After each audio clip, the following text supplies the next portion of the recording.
జై శ్రీమన్నారాయణ. ఈరోజు మనం ధర్మపదం గ్రంథములోని చాప్టర్ 5 విభాగము 61.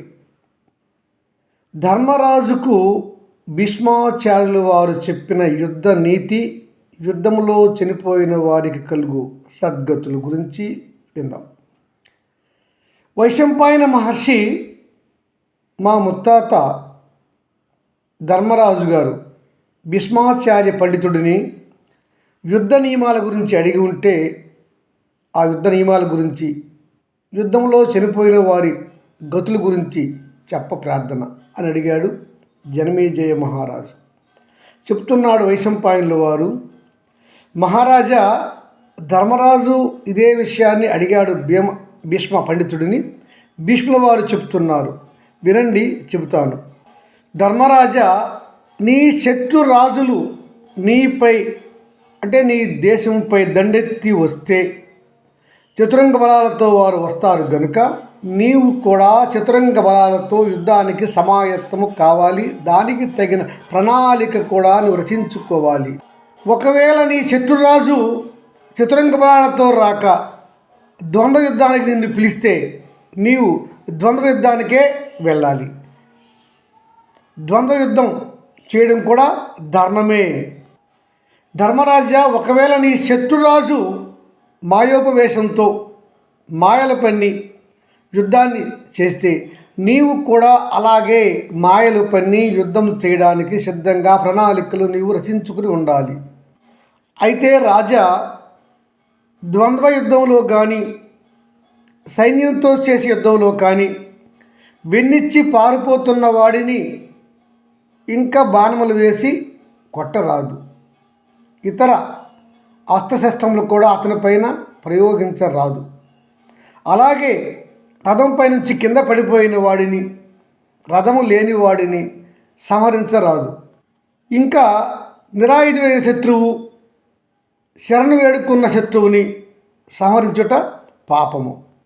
శత్రువు ఇంకొకటితో ద్వంద్వ యుద్ధం చేస్తుంటే ఆ సమయంలో వాడిని ఇంకొక రాజు కానీ ఇంకొక వీరుడు కానీ సంహరించడానికి ప్రయత్నించరాదు, సంహరించరాదు. ఇది అధర్మము, అధర్మ యుద్ధం. ఇలా యుద్ధాలు చేయుట, స్త్రీలతో యుద్ధము చేయుట కూడా అధర్మము. ఇలా అధర్మ యుద్ధాలు చేసిన వాడు పాప పంకిలంలో పడిపోతాడు. క్షత్రియుడు లేదా రాజు అనేవాడు యుద్ధంలో చనిపోవటయే ఉత్తమం.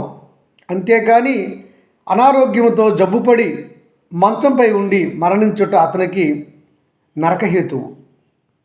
అంటే ఇక వయసు పైపడి వృద్ధాప్యంలో అలా చనిపోతే అది తప్పు కాదు. కానీ వయసులో ఉండి యుద్ధం చేయగలిగే శక్తి ఉండి యుద్ధం చేయకుండా చనిపోవటయే తప్పు. ధర్మరాజా, క్షత్రియులు యుద్ధం చేస్తున్నప్పుడు వారి ఆయుధాలకు విషమును పూసి యుద్ధము చేయరాదు. అలా విషంతో పూసిన ఆయుధాలతో యుద్ధం చేస్తే వారికి నరక ప్రాప్తి వస్తుందని చెప్తున్నాయి ధర్మశాస్త్రాలు.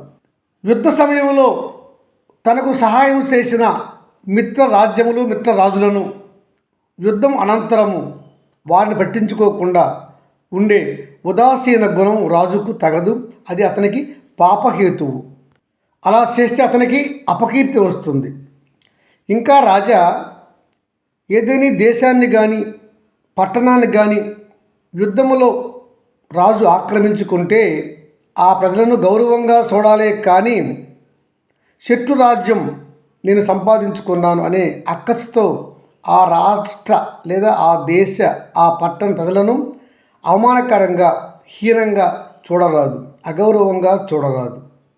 ఇలా ఇతర దేశ రాజులతో యుద్ధం చేస్తున్నప్పుడు ఆ దేశ ప్రజల గృహాలను కానీ, దేవాలయాలను కానీ, ఆనకట్టలను కానీ, నీటి వనరులను కానీ ధ్వంసం చేయరాదు. ఇది గొప్ప పాపహేతువు. అనగా విన్నటువంటి ధర్మరాజు అడుగుతున్నాడు, పితామహ, ఏ విధంగా చూసినా కూడా రాజుకు పాపము సంక్రమిస్తున్నదే అని అన్నాడు ధర్మరాజు. ధర్మనందన, లేదు, నీ ఆలోచన సరికాదు. రాజు ధర్మంగా యుద్ధం చేసి రాజ్యములను విస్తరణ చేసుకునవచ్చును. ధర్మంగా యుద్ధం చేసి శత్రురాజులను ఓడించవచ్చును. అప్పుడు ఆ రాజుకు పాపము అంటదు. యుద్ధములో రాజు అవినీతికి పాల్పడి అధర్మంగా యుద్ధాలు చేస్తేనే అతనికి పాపము సంక్రమిస్తుంది. యుద్ధానంతరము రాజులు యజ్ఞయాగాదులు చేసి క్రతువులు కార్యక్రమాలు చేసి పుణ్యాన్ని సంపాదించుకుంటున్నారు. ఏదైనా కొంత పాపం జరిగినా కూడా దానికి పరిహారంగా యజ్ఞయాగాదులు రాజుకు ఉండనే ఉన్నవి. ప్రతి రాజు కూడా యుద్ధానంతరం అన్నతర్పణలు యజ్ఞయాగాదులు చేస్తుండటాన్ని మనం చూస్తున్నాం కదా. మహాత్మా యుద్ధంలో వెన్నిచ్చి పారిపోయిన వాడికి పెన్నివ్వకుండా యుద్ధంలో వీరత్వంతో పోరాడిన వాడు మరణిస్తే ఎటువంటి సద్గతి కలుగుతుంది? ధర్మరాజా యుద్ధంలో వెన్నివ్వకుండా శక్తి ఉన్నంత వరకు పోరాడి మరణించిన వాడికి కలుగు సద్గతుల గురించి ఇంద్రుడు అంబరీషుడుకు జరిగిన సంభాషణ వినండి, మీకు అర్థమవుతుంది. అంబరీషుడు గొప్ప భక్తుడు, గొప్ప రాజు. అతడు చాలా కాలము రాజ్యపాలన ధర్మంగా చేశాడు, యుద్ధాలు ధర్మంగా చేశాడు. ఆయన మరణాంతరము ఆయన స్వర్గములో చాలా వేల సంవత్సరాలు ఉన్నాడు. ఆ సమయంలో అతని దగ్గర పనిచేసినటువంటి ఒక సైనికాధికారి సుదేవుడు కనిపించాడు. ఆ సైనికాధికారి సుదేవుడు అంబరీషుడి కంటే ఉన్నతమైన స్థానంలో ఆ స్వర్గంలో వెలుగొందుతూ ఉన్నాడు. అది చూసినటువంటి అంబరీషుడు ఇంద్రదేవుడిని అడుగుతున్నాడు, ఇంద్రదేవ, ఈ సుదేవుడు నా సేవకుడు, నా సైన్యాధికారి. ఈతడు నాకంటే హెచ్చు స్థాయిలో ఈ స్వర్గములో సర్వసుఖాలు అనుభవిస్తున్నాడు. హెచ్చు స్థాయిలో ఇతని యొక్క స్థాయి కనిపిస్తున్నది. కారణం ఏమి? అతనికి చూస్తే నాకంటే ఘనమైన విమానము, ఘనమైన భవంతి, ఘనమైన పరిచారకులు ఉన్నారు. నాకు అంతటి హోదా ఇక్కడ లేదు అనగా ఇంద్రదేవుడు చెప్తున్నాడు సమాధానం అంబరీషునికి. అంబరీష, నీవు ధర్మంగా పరిపాలన చేశావు, యజ్ఞయాగాదులు చేశావు అనుకునే స్వర్గానికి వచ్చి సర్వసుఖాలు అనుభవిస్తున్నావు.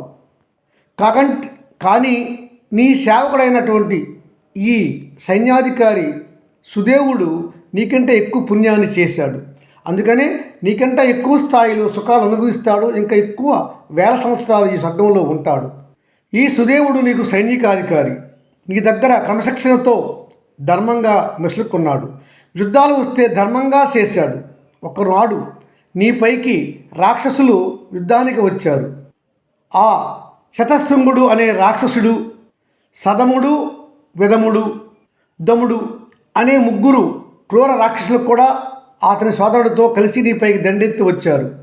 ఆ యుద్ధంలో నీవు నీ సైనికాధికారి అయినటువంటి ఈ సుదేవుడిని పిలిచి ఆ యుద్ధాన్ని నీవు నిర్వహించి ఆ రాక్షసులను సంహరించి నాకు విజయాన్ని చేకూర్చు అని చెప్పావు.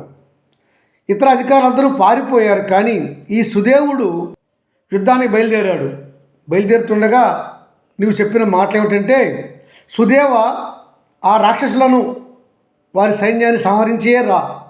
నువ్వు యుద్ధంలో చనిపోయినా కూడా ఎటువంటి బాధ లేదు, కానీ వెన్నిచ్చి పారిపోయి యుద్ధంలో నుంచి వెనక్కి రాకు అని చెప్పావు. యుద్ధ నియమాలు తెలిసిన ఆ సుదేవుడు నీ సైన్య బలాన్ని, ఆ రాక్షసుల సైన్య బలాన్ని బేరేజు వేసుకున్నాడు. ఆ బేరేజులో నీ సైన్యము కంటే రాక్షస సైన్యము బలవంతమైనదని అతడు తేల్చుకున్నాడు. ఎలాగైనా ఆ రాక్షసులను యుద్ధంలో జయించాలి అనుకున్నాడు నీ సైనికాధికారి సుదేవుడు. నీ సైనికాధికారి సుదేవుడు స్వతహాగా గొప్ప శివభక్తుడు. వెంటనే అతడు శ్మశానానికి వెళ్ళి శివుడిని ప్రార్థించాడు. శివుడు ప్రత్యక్షం కాకపోగా వెంటనే అతని ఖడ్గాన్ని తీసి తన కంఠాన్ని కోసుకొని శివార్పణం చేయాలి తన ప్రాణాలు అని అనుకున్నాడు ఆ సుదేవుడు. వెంటనే ప్రత్యక్షమైన శివదేవుడు, సుదేవా, ఎందుకు నీ ప్రాణాలను నాకు అర్పిస్తున్నావు? ఆగు. దేవాదిదేవ, బలవంతులైనటువంటి రాక్షసులు మా ప్రభువు అంబరీషుడి దేశం పైన దండెత్తి వచ్చారు. వారిని మా సైన్యం గెలవలేదు. నా రాజు నాకు యుద్ధం చేయమని ఆదేశించి ఆ రాక్షసులను గెలిచి రమ్మన్నారు. లేదంటే యుద్ధంలో ప్రాణాలైనా వీడి రమ్మన్నారు. యుద్ధములో నా ప్రాణాలను వీడుట నాకు ఇష్టమే, కానీ నాకు తగిన బలము లేకుండా యుద్ధానికి వెళ్ళి జయము పొందకుండా ప్రాణాలు విసుట ఏమి లాభము? అనవసరంగా నా సైన్యాన్ని ఆ రాక్షస సైన్యం సంహరించేస్తారు. అందుకనే నాకు తగిన బలాన్ని మీరు ప్రసాదిస్తారని మిమ్మల్ని వేడుకుంటున్నాను అన్నాడు సుదేవుడు. సుదేవుడు యొక్క రాజభక్తికి, నీతికి, నియమాలకు మెచ్చుకున్నటువంటి శివుడు, సుదేవ, నీకు అమితమైన శక్తిని ఇస్తున్నాను, గొప్ప రథాన్ని, గొప్ప ఆయుధాలను ఇస్తున్నాను. కానీ సుదేవ, నేను ఇచ్చిన ఈ రథంపై నుండి ఇచ్చిన ఈ దివ్యాస్త్రాలతో వారిని జయించు, అంతేగాని నువ్వు భూమిపైకి దిగకు. భూమిపైకి దిగితే నీ శక్తి పోతుంది, నీకు ప్రాణరక్షణ ఉండదు అని చెప్పాడు శివమహాదేవుడు. శివుని వరప్రభావంతో యుద్ధానికి వెళ్ళినటువంటి సైనికాధికారి సుదేవుడు యుద్ధములో రాక్షసులను చాలా వరకు సంహరించేశాడు. ముఖ్యంగా సదముడు, దముడు అనే ఇద్దరు అన్నదమ్ము రాక్షసులను సంహరించాడు. ఇంకా చివరగా మిగిలిన విముద్రుడు అనే రాక్షస కుమారుడు యుద్ధం తీవ్రంగా చేస్తున్నాడు. ఇలా తీవ్రంగా యుద్ధం చేస్తున్న ఆ రాక్షస కుమారుడితో యుద్ధాన్ని తలపడ్డాడు సుదేవుడు. శివుని వరంలో ఇచ్చినటువంటి నిబంధన మర్చిపోయాడు శివభక్తుడు ఈ సుదేవుడు. రథం దిగి నడుచుకుంటూ వెళ్ళి విముద్రుడు అనే రాక్షస కుమారుడితో తీవ్రంగా యుద్ధం చేశారు. ఆ యుద్ధంలో ఇద్దరు ఒకరి ఖడ్గానికి ఒకరు బలైపోయారు. అయితేనేమి చివరిగా అంబరీషుల వారికి యుద్ధంలో విజయం లభించింది. కానీ అంబరీషుని యొక్క సైన్యాధికారి సుదేవుడు యుద్ధంలో వీరస్వర్గం ఘనంగా పొందాడు. గనుక అంబరీష మహారాజా, నీకంటా సుదేవుడు గొప్ప స్థాయిలో ఉన్నాడు. కారణము అతడు చేసిన వీర మరణమే.